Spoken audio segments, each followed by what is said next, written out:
Bueno, Mario Coltan, viene un segundo semestre, ya lo hemos conversado en otra oportunidad, complicado. En materia de inflación hay que ver qué pasa con la inflación. Obviamente, seguramente va a tener un leve descenso. En el tema de consumo se está viendo que el consumo se achata y el tema del crecimiento del país tal vez sea nulo o algo negativo. Se viene la discusión pendiente central, que no le estamos prestando atención porque está el tema del debate ahora de la legalización del aborto y bueno, sale el tema de los cuadernos y toda otra cosa, pero central entre la nación y las provincias sobre un ajuste que hay que hacer de 300.000 millones de pesos. Bueno, tu reflexión. La verdad que lo hemos compartido. Y ha sido bueno tal vez este paréntesis de no haber abundado tanto, pero tal vez en soledad, y lo hemos hecho contigo en algunas veces, yo venía expresando de que este proyecto político que tiene objetivos económicos determinados, que encarna el presidente Macri, indefectiblemente por la experiencia y por las herramientas económicas y las medidas que tomaron, íbamos a ir repitiendo semestre tras semestre una secuencia de hechos que estaban poniendo a la Argentina en una situación de extrema gravedad y de riesgo. Lo que no quiero hacer es adjetivar, quiero tal vez tratar de mostrar la realidad, y por eso he traído para acompañar la presentación lo que es el informe que el Fondo Monetario y sus auditores le presentaron al presidente Macri en la última visita, donde ellos trabajan con lo que le llaman el REM. ¿Qué es el REM? Es el relevamiento económico, el relevamiento de expectativas macroeconómicas. Es una herramienta que tiene el Banco Central para estimar la conducta de la economía. Esa herramienta le muestra al Fondo Monetario, y se le entregaron al presidente, que la proyección de la inflación, en lugar de descender, va a seguir creciendo. El primer dato que está surgiendo y que lo maneja la Unión Industrial, entre otros, es julio, alrededor del 3.8% de inflación, agosto, con el impacto del aumento de las tarifas, para no entrar en detalle, todo lo que viene, nafta, luz, gas, se estima 2.8 y luego una media del 2 puntos de inflación mensual, nos pondrían a fines del 2018 alrededor del 34-35%.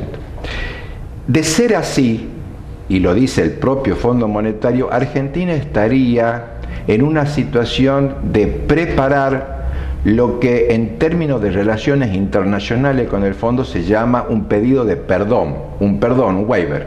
Estos famosos momentos donde la Argentina, ya lo hemos vivido en otras épocas, incumple los compromisos con el Fondo Monetario y tiene que ir a renegociar en situaciones de mayor debilidad con los organismos internacionales.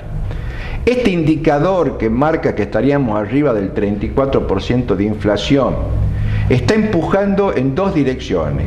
Crece la desconfianza, crece la inestabilidad económica, acompañada por un proceso recesivo que bien describías vos, se agudiza y que ya el gobierno y el propio presidente lo expresó, se va a marcar, se lo va a sentir duramente en esto que se llamaron siempre los semestres, que el primer semestre, que el segundo semestre. No, bueno, ahora entramos en yo hablo de esto porque, a ver, cuando vos ves cuánto tiempo falta hasta que termine el año, es un semestre. Sí, cuando uno está viendo los indicadores económicos, las industrias más fuertes te están cayendo, fíjate lo que cayó. La actividad industrial. La actividad industrial. Bueno. Se han perdido 94.000 puestos de trabajo. Sí. Entonces, lo que tenemos... Ahora, la pregunta, Mario, es la siguiente. ¿Qué otra salida tenía el gobierno? ¿Qué otras medidas podía tomar que no sean las que tomó? Porque yo coincido con todos los análisis. Ahora, reconozcamos que venía de un país que le dejaron un país con indicadores destruidos. Sí. El problema es que cuando discutimos el déficit fiscal pareciera como que algunos estamos a favor del déficit fiscal y otros en contra. Todo el mundo dice que el gran drama de la Argentina es el déficit fiscal y hacen la semejanza con el tema de la familia. No se puede gastar más de lo que el país genera, recauda. Bien. El problema es que para el déficit fiscal funcionan dos temas, no tan solo el gasto. Funciona el gasto, que hay que actuar, que hay que ajustar, que hay que eliminar el gasto innecesario, pero también hay que trabajar sobre los ingresos. Sí. Y el ingreso no se puede trabajar si no tenemos actividad económica creciente. Y lo que ha pasado en el país es que hemos trabajado mirando una parte de la película donde hemos tocado justamente a aquellos capítulos que el gobierno estaba encorsetado, porque no es un problema de este gobierno ni del anterior. Este es un proceso donde el gasto del Estado tiene una porción que no la puede tocar, que es el gasto social. Si yo tomo la decisión de achicar únicamente el gasto, lo que tengo que achicar son los gastos sociales, los gastos previsionales. Por eso es que se empezó con el sistema jubilatorio, modificando la fórmula. Está bien, a ver, le sacaron algo universal, y ahora las asignaciones familiares, sí, que se posterga 30 días porque el humor social no le permite al presidente, ante la caída abrupta de su imagen, sostener... Pero independientemente de esto, esto es un gobierno que mantuvo en líneas generales la política social del kirchnerismo, tampoco la modificó y tiró a la gente por la ventana. Lo más grave de este gobierno es que dijo que eso iba a modificar, que iba a transformar los planes sociales en trabajo genuino. No lo hizo porque no resolvió el tema del crecimiento económico. No puede haber empleo, Pedro. No podemos pensar en transformar el gasto social en trabajo genuino si no hay crecimiento de la actividad económica. Y crecimiento de la actividad económica es defender el mercado interno, sí, porque la actividad económica de nuestro país se sostiene fundamentalmente por la capacidad de consumo de su población. Si yo recorto la capacidad adquisitiva del bolsillo, no hay capacidad de consumo. Si no hay consumo, no hay venta. Si no hay venta, no hay producción. Y si no hay producción, no hay inversión. Bien. Este circuito virtuoso, este círculo virtuoso de la economía, sea cual fuese la camiseta política, la mirada económica, es una necesidad imprescindible de reafirmarla. Si no hay capacidad de consumo, no hay reactivación económica. Si no hay reactivación económica, el gasto social sigue siendo el mismo y no es posible transformarlo en trabajo genuino, porque no hay dónde colocar la actividad económica. Bien. El gobierno tenía otros caminos, que era el tema de reformular. Cuando el presidente tuvo la famosa expresión: vamos a tener que hacer un sacrificio todos los argentinos, y cada uno va a tener que aportar de acuerdo a su bolsillo, a su capacidad económica, el gobierno tuvo un ejemplo elocuente de lo que es la posverdad. Se dice una cosa y la realidad es otra. Nos venden un discurso y la realidad nos golpea de otra manera. El esfuerzo no fue parejo, Pedro. De una manera transversal, los sectores más vulnerables, sectores de clase media, profesionales, intelectuales, periodistas, trabajadores, empresarios, son los que están sufriendo el impacto del ajuste. Los sectores más concentrados de la economía, y voy a hablar de 3 o 4 actividades: actividad energética, agroexportadores, telecomunicaciones, son las 3 de las 4 actividades tal vez que más... La cuarta es la financiera. Te estaba por decir, te estás olvidando de la financiera. Que es la más importante, sí, que marcó parte de lo que se decía crece el país. Crecía el país sobre la fantasía de la renta financiera. Y sabemos, Pedro, independientemente del pensamiento de cada uno detrás de pantalla y de las nuestras, la renta financiera no genera riqueza. Está bien. El dinero del dinero, en definitiva, oculta la caída que hoy padecemos en Argentina. Bien, pero entonces coincidís que Macri toma un país complicado, no es que le dieron un país extraordinario que funcionaba a 150 kilómetros por hora, lo agarró Macri y lo puso en la banquina y a 40. Yo diría... A ver, teníamos Macri un apagón...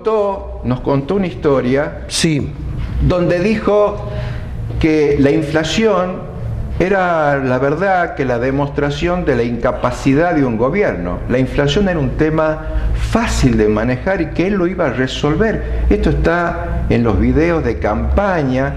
Creo que subestimó la realidad.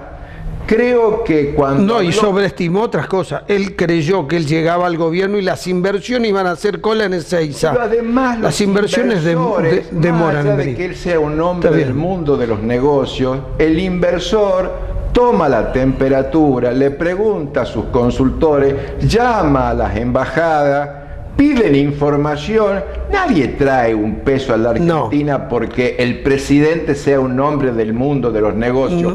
Hubo muchos presidentes del mundo de los negocios que fracasaron y en la historia argentina pasaron en la función pública.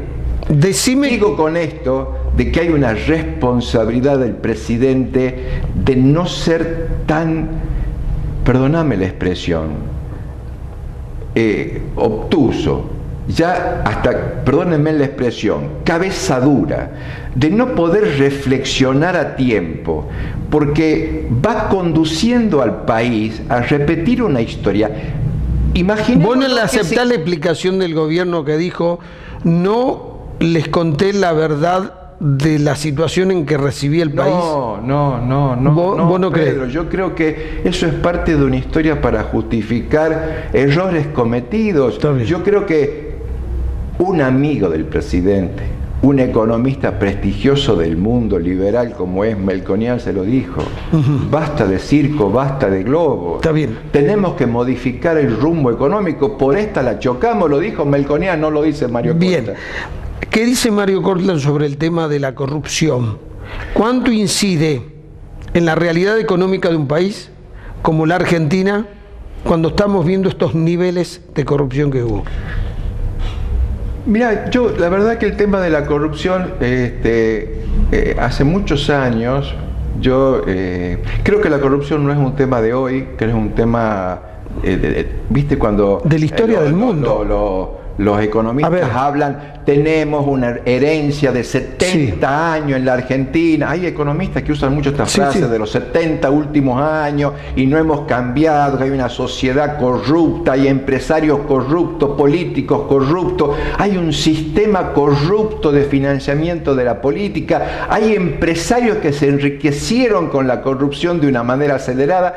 Yo me acuerdo, y lo quiero citar y lo recomiendo volver a leer, porque después parece que el propio periodista se olvida de su investigación. Hay un libro muy importante que se llama Los dueños de la Argentina, del periodista Luis Majul, que hoy encabeza entre los top 10, digamos, de los programas más vistos de la Argentina por 2 o 3 canales distintos, donde él habla y le dedica mucho tiempo al tema de la fotocopia de los cuadernos que han aparecido y que Bonadío encarna en el tema de la detención de empresarios.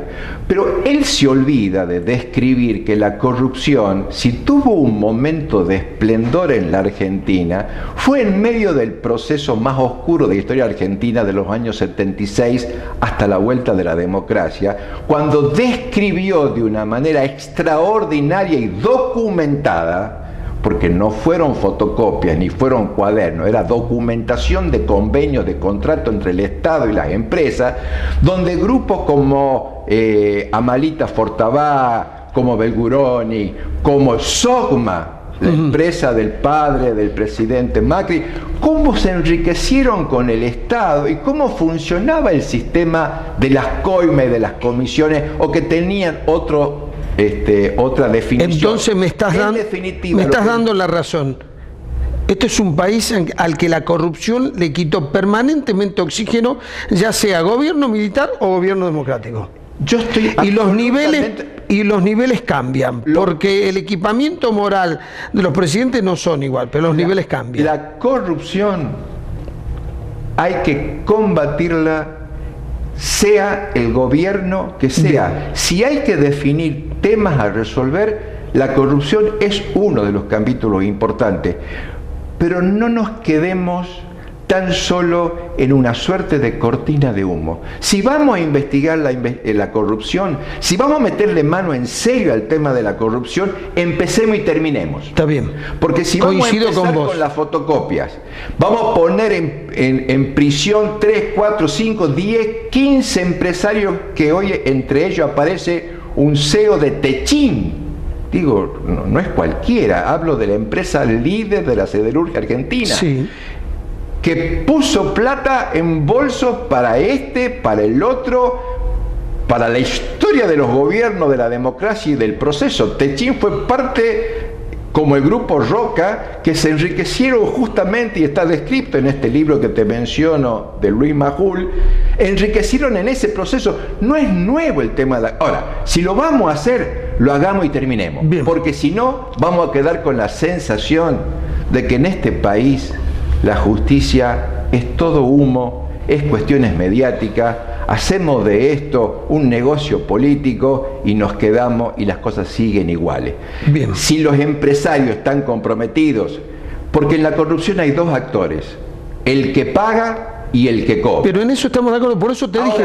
Hay que ir a fondo. Por supuesto. Vamos a fondo. Bien.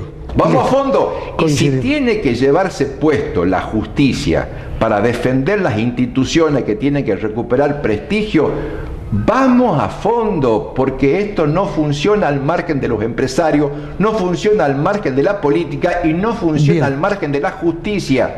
Este combo tiene que articularse y los medios de comunicación, en este caso tu rol, es que se pueda llegar a un final, que se concluya en algo, porque si no vemos entrar y salir gente, ya no por las puertas giratorias de los ladrones de gallinas, de los motochorros, sino de gente que maneja miles de millones de pesos y cientos de millones de dólares.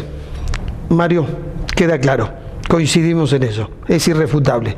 Para entender lo que nos pasa, aparte de la ideología de los gobiernos, hay que entender el rol que jugó la corrupción en quitarle fuerza a la Argentina, desincentivar la inversión, desincentivar los buenos comportamientos, desincentivar el pago de impuestos. Entonces, esto es un país que está enfermo por el desincentivo que fue la corrupción y la impunidad. Independientemente de las decisiones de gobierno, que coincido con lo que vos decís, que hay decisiones en donde lo que permiten es que haya una mejor distribución de la riqueza o una concentración de la riqueza. Yo quiero no olvidar. Se nos terminó el tiempo. Un solo agregado. Detrás del tema de la persecución de algunos empresarios está el negocio con los chinos de las represas de Patagonia. Te lo dejo como título para que lo sigamos investigando, porque acá hay un enroque de empresarios detrás de este tema de la corrupción. Gracias, Mario. Gracias. Ya volvemos.